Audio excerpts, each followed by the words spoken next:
What's up, guys? Conviction 454 here. Um, so in this video, I just wanted to talk about my experience with the Cisco Certified Network Associate exam. I actually just took the exam today. For those of you who watched my last video, which I think was about maybe 6 months ago, something like that, uh, I kind of just talked about my experience with the Security Plus. Um, Not a terribly difficult exam. Very theoretical, just like most of the CompTIA certs. But I would say this time around it was definitely different. I have to say the CCNA is certainly not a terribly difficult exam, but it's certainly a step up, definitely like a notch higher in terms of difficulty for the CompTIA exams. Um, and I would say on and off, I probably studied for it for about, I want to say like 8 months to close to a year. Honestly, I don't even remember because I think like right around the time when I initially studied for Network Plus, I almost kind of, well, actually, I was on and off with Network Plus for about, I would say, 2 years or close to 2 years. But I would say the CCNA, I know they're both kind of like entry level networking certs, but the CCNA is definitely a lot more practical, a lot more hands on. It requires you to actually have some sort of like expertise when it comes to configuring and troubleshooting networks. Less on the troubleshooting side, but it's definitely something that you're going to have to prepare a little bit more for. Um, but in general, just to talk a little bit more about my specific experience with the CCNA, like I said, I studied for it for about, I wasn't, uh, dare I say this, but I wasn't necessarily committed to my CCNA studies until about maybe 2, 3 months ago. And at the time, I was kind of just looking at some videos and taking down notes and not really like actively looking through all of those videos.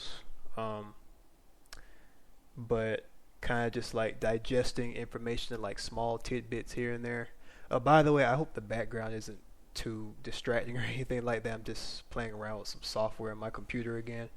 Um, but yeah, back to what I was saying. So this exam definitely took a lot more preparation than it did for the CompTIA exams. And what I mean by that is, normally for me personally, I always like to, watch a bunch of videos and then take down notes and kind of follow a very specific formula.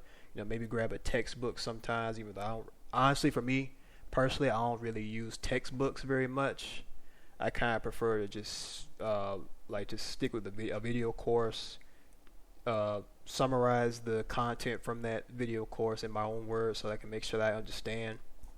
Sometimes I use something like flashcards. Like there's this software I use called Anki, um, where you can like essentially import like other people's flashcards that they pre-created, and then you can just like review those as like extra study material. That's what I did for the CCNA. But in particular, what I used to pass the exam, I only used three resources. So outside of my own notes, I used Jeremy's IT Lab. Definitely a very thorough video course. I purchased it off Udemy not too long ago. Um, he makes really good videos, and honestly, he really goes through every single topic, and really not even just the minimal detail. He really like breaks it all. He really fleshes it all out, so you can actually understand what specific components you need to understand to actually pass the exam. Um, but yeah, outside of his video course, I looked at Boson. They have three practice exams for $100, and those were really the key difference maker when it came to just me trying to figure out how I'm going to, or like not how exactly, but how am I going to make that bridge between the theory and the practicality. And so the questions, it's not all just multiple choice questions. It's got matching questions. It's even got some labs in there. Um, I know some people will recommend NetSim. NetSim is kind of like the alternative where you can actually just focus specifically on labs. But I honestly don't think NetSim is necessary. You know, some others will probably tell you that you should probably get it as well. But for me personally, on the exam, just to be a little bit more specific without, obviously risking the chances of my certification getting revoked. Um, so there were, I think, there were 89 questions. 3 of them were labs. The labs were actually pretty simple, but the funny thing is I didn't finish any of my labs. Uh, I got through most of the first lab and then half of like the second lab and the third lab. And it looked, I mean, it seems like that was enough for me to pass my exam. So, uh, it's funny because right towards the end, I was like, I was sure that I failed because it's not that the multiple choice questions were difficult, but I just felt like I was running out of time. I feel like I may have spent a little bit too much time on the first lab, and because of that, yeah. So what I was saying is, yeah, I just felt like there was a sense of urgency that I needed to start answering questions faster after spending probably too much time on the first lab. I think I spent maybe 15, 20 minutes, was just you. Honestly, for the labs, you do not want to spend more than like no more than 10 minutes on each lab because uh, it's just, you've got 2 hours to do the exam and then there's 89 questions and you might have to actually look at the routing tables that you see, and you may forget information like what's the administrative distance for like OSPF or EIGRP, things like that. It's small stuff like that can take up time. And so the labs, if you have 3 of them, try not to spend too much time on them. And honestly, the labs that I got anyway weren't that hard to begin with. All 3 of them were pertaining to like basic like IP routing for some reason. Like I didn't get anything about DHCP. I didn't get anything about NAT, and I'm talking about specifically for labs. No OSPF, no NAT. All the stuff that I was expecting, all the stuff that I practiced for hours in terms of labs, I did not get any lab questions. I did get multiple choice questions, but very few pertaining to like OSPF or anything like that. The majority of my questions required just having some subnetting knowledge, understanding a routing table, understanding, I don't know, like WLC configuration. I think I got maybe like 5 questions or something like that on those. And then really that was the majority of it. It was just a lot of subnetting. But it was very minor stuff. Like it'll ask I'm talking about really simple stuff. Like if I give you like WAP 24 or like WAP 25, WAP 26, like how many addresses can you get, or like how many subnets can you get out of that? Like really simple questions like what's the subnet mask even? Like you can probably memorize a chart or something like that and then come in and answer those questions pretty easily, which is why I did. So, but yeah, I feel like some of the topics were left out. Like I said, I think I may have gotten 1 or 2 questions on NAT. I didn't get any like PAT questions. I didn't get any, nothing pertaining to DNS. Really I just feel like some of the topics were either left out or they could have been asked a little bit more about, mainly because they're easy. But but yeah, that was my experience with the exam. Like I said, when I came in, I was pretty confident that I could pass. But now, at this point in the video, I actually want to tell you what I did, or just a little bit more about what I did to study. But also, I want to tell you that you should not do what I did. Okay, so like I said, I studied for this exam for maybe about 8 months on and off. And I want to say that I really only studied in like a serious matter for like a month. So essentially what I mean by that is I bought Boson only like a month ago. and then I rushed and did all of those questions, and then I like kind of like briefly skimmed and read through the explanations for the ones I got wrong. But I actually failed all three of those exams, and I feel like a lot of people will tell you that those exams are harder than the actual exam, which is probably true. It's probably designed to be hard because it's supposed to be teaching you the concepts and how to actually think about questions. Um, and so a part of it is okay. You're taking these questions to prepare and learn. So by the time you actually go to the exam and take the real exam, my bad, y'all. This software deployment kit software is killing me right now. I don't know why it keeps flickering on and off, and it's just I don't know. I probably should have taken some time before recording the video to figure this out. But anyways, like I was saying before, um, what I would do if I had to take the exam over again is I would just spend a little bit more time on Boson and actually reading the explanations and make sure that every concept that's on the objectives, which for some reason when it comes to these certification exams, I never really follow the objectives. I kind of just take in all the material, see if I understand it, and then go take the test, which is probably not the most effective method of study, but at this point, it's the way that I've been doing it since I went to take my A plus back in 2021.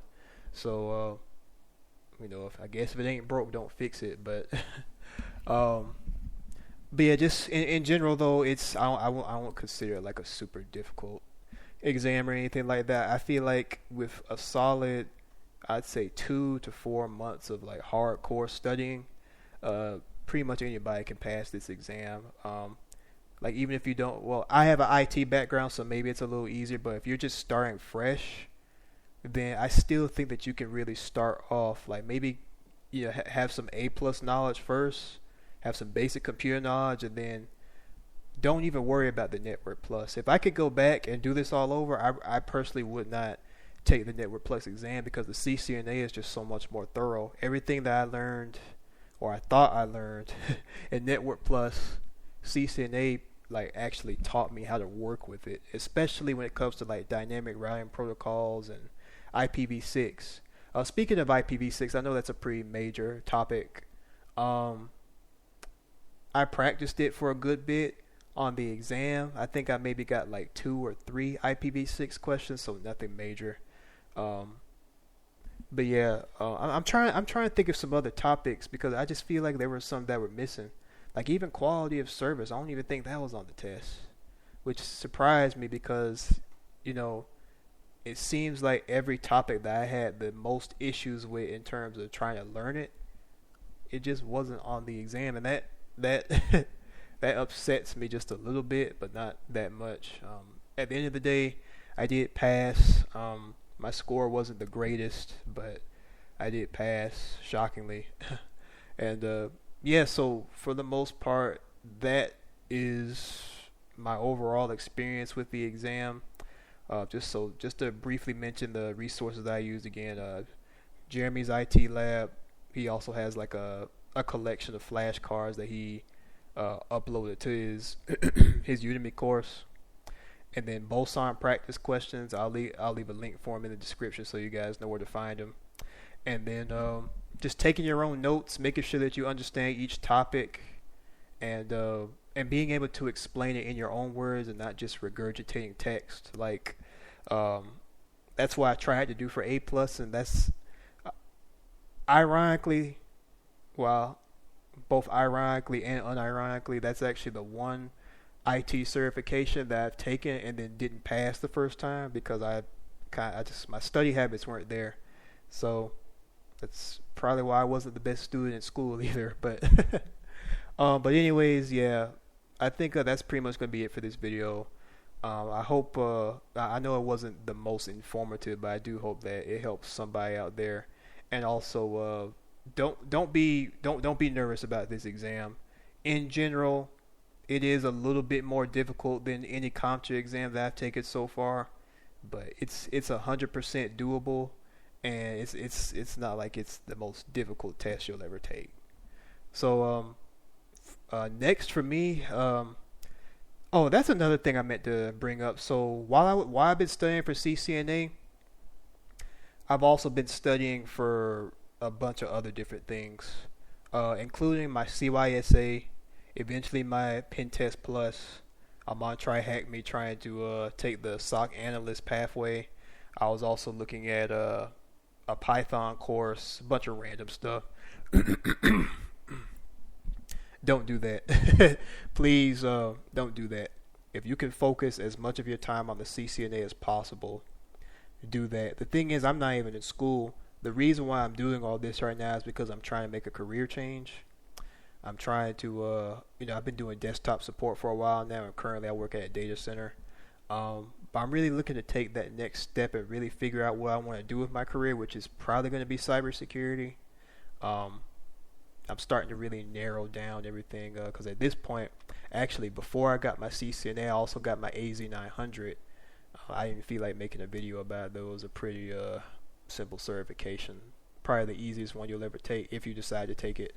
But yeah, I just highly do not recommend doing what I'm doing. Now you can, if you want to, work a full-time job and then also basically be in school where you're studying like, let's see, my study schedule for CCNA, I would say 2 hours a day, and then I was also doing stuff like 1 hour a day for PowerShell. I'm trying to learn PowerShell as well, along with like CYSA and Python, and I was also taking like this like PF Sense firewall class so I can learn about that. Just a bunch of stuff. It's been a lot of information overload, and frankly, right now I tossed a lot of that stuff aside so that I could focus on the CCNA for the last like few weeks. And the truth is, I'm tired.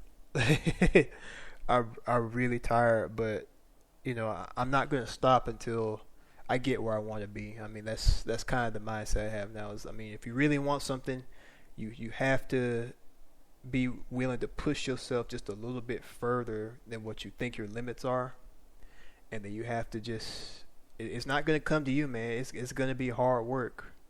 So I encourage anybody out there, if you needed somebody to kind of just give you a tap on the shoulder and be like, hey, it's time to get to work.